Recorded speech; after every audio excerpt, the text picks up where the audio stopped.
Hi friends, ఇది part 2.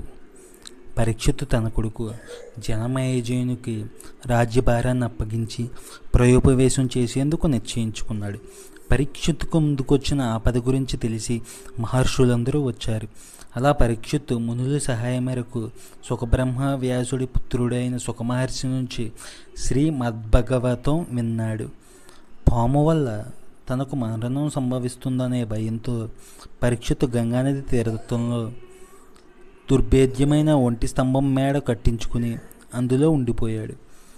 Bhagavatam సప్తాహం రోజున పాములు మానవ రూపం దాల్చి పరీక్షిత్తుకు పండ్లు ఇచ్చాయి.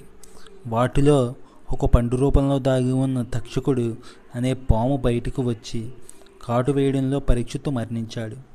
మహర్షులు బోధించిన జ్ఞానామృతంలో భాగవతి శ్రవణంతో పరీక్షిత్తు మహారాజుకు మోక్షం ప్రాప్తించింది. హాయ్ ఫ్రెండ్స్, ఈ వీడియో మీకు నచ్చినట్లయితే మరిన్ని వీడియోల కోసం సబ్స్క్రైబ్ చేసుకోండి. Thank you friends.